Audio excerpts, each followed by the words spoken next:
New Zealand ने दक्षिण Africa के खिलाफ सेमीफाइनल मुकाबला 13वें ओवर में आसानी से जीत लिया। और अब इस मैच के खत्म होने के बाद जो सवाल उठ रहा है वो ये उठ रहा है कि क्या दक्षिण अफ्रीका के बल्लेबाज एडम मार्करम आउट थे या नॉट आउट।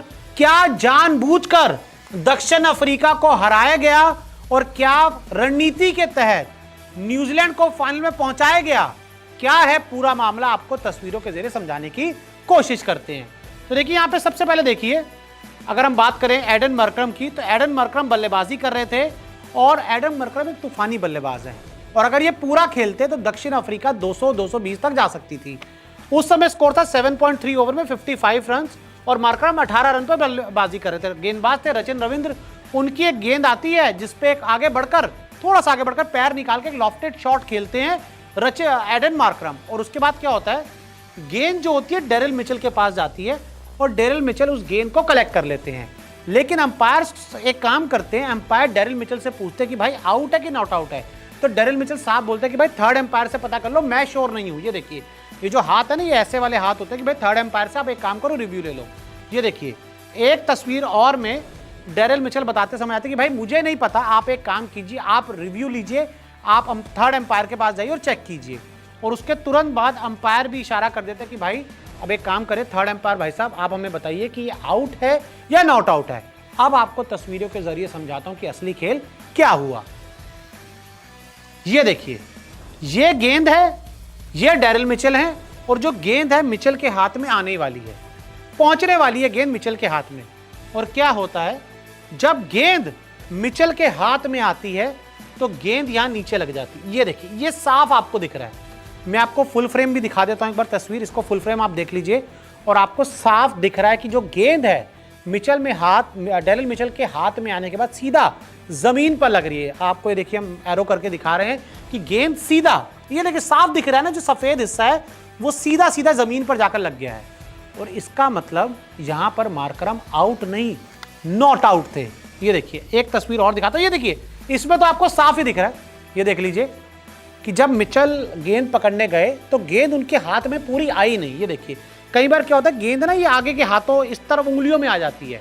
अगर गेंद आपकी हथेली पे आएगी पूरी, आप उसको कलेक्ट कर लोगे, लेकिन जब उंगलियों पे आती है ना गेंद कई बार, तो गेंद का कुछ हिस्सा ग्राउंड पे लग जाता है। और यही हुआ, ये देखिए, गेंद का आगे का हिस्सा ग्राउंड पर सीधा जाके लग गया, जिसका मतलब मार्करम को, अंपायर को, थर्ड अंपायर को नॉट आउट देना चाहिए था। लेकिन हुआ क्या, बड़ी स्क्रीन पर लिखा आता है कि मार्करम आउट है। मिचेल ने कैच पकड़ा, गेंद ग्राउंड पर लग गई और यहां पर मार्करम को आउट दिया गया। किस भरोसे, किस बात पर, यह समझ नहीं आया, लेकिन हाँ ये जरूर है कि मार्करम को आउट दे दिया गया। और उसके बाद ये देखिए, जो फैमिलीज बैठी थी साउथ अफ्रीकन क्रिकेटर्स की, वो पूरी तरह से शॉक हो जाती है। ये भी शॉक हो गई, ये भी शॉक हो गई और ये भी शॉक हो गई। भाई जब मैं खुद देख रहा था मैं भी शॉक हो गया था कि भाई ये क्या हो गया कि जब क्लियर नॉट आउट है आप उसको आउट दे रहे हो। मतलब अंपायर क्या कर रहे हैं, अंपायर को आंखों में दिख नहीं रहा कि गेंद सीधा जाके जमीन पर लग रही है। और अगर टेक्नोलॉजी का भी आप यूज नहीं कर पाओगे तो टेक्नोलॉजी का फायदा क्या, उसको आग लगा दो टेक्नोलॉजी को, जब उसका कोई यूज ही नहीं है आपका। टेक्नोलॉजी में भी गलत बता रहे हो, देखने के बाद भी गलत बता रहे हो। ये देखो, उसके बाद ये मार्करम का चेहरा देखो, कितने गुस्से में नजर आ रहे हैं, चेहरे से पसीना निकल रहा है, क्योंकि उनको पता था कि अगर ये रुकते तो टीम के स्कोर को बहुत आगे तक ले जाते। लेकिन आउट दे दिया गया। 55 पर इनको तीसरा झटका लग गया और वहां से दक्षिण अफ्रीका पे 5 विकेट भी उनके जल्दी गिर गए। वो तो बड़ी मुश्किल से 169 तक पहुंच पाए, जेनसन ने आके पिटाई कर दी, लेकिन वो वहां तक भी नहीं पहुंच पाते। और ऐसे में मेरे हिसाब से ये क्लियर नॉट आउट था, गलत डिसीजन दिया गया। और अंपायर्स के ऊपर भी मुझे लगता है कार्रवाई होनी चाहिए, उन पर भी एक्शन होना चाहिए, क्योंकि इस तरह के डिसीजन से जो टीम है उसको बहुत ज़्यादा सफ़र करना पड़ता है। मेरा जो मानना था मैंने आपको बता दिया, आपका जो मानना है हमें कमेंट करके ज़रूर बताएं। न्यूजीलैंड ने दक्षिण अफ्रीका के खिलाफ सेमीफाइनल मुकाबला 13वें ओवर में आसानी से जीत लिया। और अब इस मैच के खत्म होने के बाद जो सवाल उठ रहा है वो ये उठ रहा है कि क्या दक्षिण अफ्रीका के बल्लेबाज एडम मार्करम आउट थे या नॉट आउट। क्या जानबूझकर दक्षिण अफ्रीका को हराया गया और क्या रणनीति के तहत न्यूजीलैंड को फाइनल में पहुंचाया गया। क्या है पूरा मामला, आपको तस्वीरों के जरिए समझाने की कोशिश करते हैं। तो देखिए, यहां पे सबसे पहले देखिए, अगर हम बात करें एडम मार्करम की, तो एडम मार्करम बल्लेबाजी कर रहे थे और एडम मार्करम एक तूफानी बल्लेबाज है और अगर ये पूरा खेलते तो दक्षिण अफ्रीका 200-220 तक जा सकती थी। उस समय स्कोर था 7.3 ओवर में 55 रन और मार्करम 18 रन पर बल्लेबाजी कर रहे थे। गेंदबाज थे रचिन रविंद्र, उनकी एक गेंद आती है जिसपे एक आगे बढ़कर, थोड़ा सा आगे बढ़कर पैर निकाल के एक लॉफ्टेड शॉट खेलते हैं एडन मार्करम, और उसके बाद क्या होता है, गेंद जो होती है डेरिल मिचेल के पास जाती है और डेरिल मिचेल उस गेंद को कलेक्ट कर लेते हैं। लेकिन अंपायर एक काम करते हैं, अंपायर डेरिल मिचेल से पूछते हैं कि भाई आउट है कि नॉट आउट है, तो डेरिल मिचेल साहब बोलते हैं कि भाई थर्ड एम्पायर से पता कर लो, मैं श्योर नहीं हूं। ये देखिए, ये जो हाथ है ना, ये ऐसे वाले हाथ होते हैं कि भाई थर्ड एम्पायर से आप एक काम करो, रिव्यू ले लो। ये देखिए, एक तस्वीर और में डेरिल मिचेल बताते समय आते कि भाई मुझे नहीं पता, आप एक काम कीजिए, आप रिव्यू लीजिए, आप थर्ड एम्पायर के पास जाइए और चेक कीजिए। और उसके तुरंत बाद अंपायर भी इशारा कर देते कि भाई अब एक काम करें, थर्ड एम्पायर भाई साहब आप हमें बताइए कि ये आउट है या नॉट आउट है। अब आपको तस्वीरों के जरिए समझाता हूं कि असली खेल क्या हुआ। ये देखिए, ये गेंद है, ये डेरिल मिचेल है, और जो गेंद है मिचेल के हाथ में आने वाली है, पहुंचने वाली है गेंद मिचेल के हाथ में। और क्या होता है, जब गेंद मिचेल के हाथ में आती है तो गेंद यहां नीचे लग जाती है। ये देखिए, ये साफ आपको दिख रहा है। मैं आपको फुल फ्रेम भी दिखा देता हूं एक बार तस्वीर, इसको फुल फ्रेम आप देख लीजिए और आपको साफ दिख रहा है कि जो गेंद है मिचेल में डेरिल मिचेल के हाथ में आने के बाद सीधा जमीन पर लग रही है। आपको ये देखिए, हम एरो करके दिखा रहे हैं कि गेंद सीधा, ये देखिए साफ दिख रहा है ना, जो सफेद हिस्सा है वो सीधा सीधा जमीन पर जाकर लग गया है।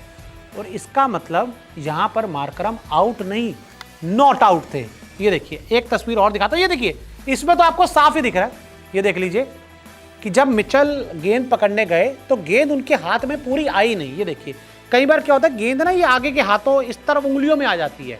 अगर गेंद आपकी हथेली पे आएगी पूरी, आप उसको कलेक्ट कर लोगे, लेकिन जब उंगलियों पे आती है ना गेंद कई बार, तो गेंद का कुछ हिस्सा ग्राउंड पे लग जाता है। और यही हुआ, ये देखिए, गेंद का आगे का हिस्सा ग्राउंड पर सीधा जाके लग गया, जिसका मतलब मार्करम को, अंपायर को, थर्ड अंपायर को नॉट आउट देना चाहिए था। लेकिन हुआ क्या, बड़ी स्क्रीन पर लिखा आता है कि मार्करम आउट है। मिचेल ने कैच पकड़ा, गेंद ग्राउंड पर लग गई और यहां पर मार्करम को आउट दिया गया। किस भरोसे, किस बात पर, ये समझ नहीं आया, लेकिन हाँ ये जरूर है कि मार्करम को आउट दे दिया गया। और उसके बाद ये देखिए, जो फैमिलीज बैठी थी साउथ अफ्रीकन क्रिकेटर्स की, वो पूरी तरह से शॉक हो जाती है। ये भी शॉक हो गई, ये भी शॉक हो गई और ये भी शॉक हो गई। भाई जब मैं खुद देख रहा था मैं भी शॉक हो गया था कि भाई ये क्या हो गया, कि जब क्लियर नॉट आउट है आप उसको आउट दे रहे हो। मतलब अंपायर क्या कर रहे हैं, अंपायर को आंखों में दिख नहीं रहा कि गेंद सीधा जाके जमीन पर लग रही है। और अगर टेक्नोलॉजी का भी आप यूज नहीं कर पाओगे तो टेक्नोलॉजी का फायदा क्या, उसको आग लगा दो टेक्नोलॉजी को, जब उसका कोई यूज ही नहीं है आपका। टेक्नोलॉजी में भी गलत बता रहे हो, देखने के बाद भी गलत बता रहे हो। ये देखो, उसके बाद ये मार्करम का चेहरा देखो, कितने गुस्से में नजर आ रहे हैं, चेहरे से पसीना निकल रहा है, क्योंकि इनको पता था कि अगर ये रुकते तो टीम के स्कोर को बहुत आगे तक ले जाते, लेकिन आउट दे दिया गया। 55 पर इनको तीसरा झटका लग गया और वहाँ से दक्षिण अफ्रीका पे 5 विकेट भी उनके जल्दी गिर गए। वो तो बड़ी मुश्किल से 169 तक पहुँच पाए, जेनसन ने आके पिटाई कर दी, लेकिन वो वहाँ तक भी नहीं पहुँच पाते। और ऐसे में मेरे हिसाब से ये क्लियर नॉट आउट था, गलत डिसीजन दिया गया। और अंपायर्स के ऊपर भी मुझे लगता है कार्रवाई होनी चाहिए, उन पर भी एक्शन होना चाहिए, क्योंकि इस तरह के डिसीजन से जो टीम है उसको बहुत ज़्यादा सफ़र करना पड़ता है। मेरा जो मानना था मैंने आपको बता दिया, आपका जो मानना है हमें कमेंट करके ज़रूर बताएं।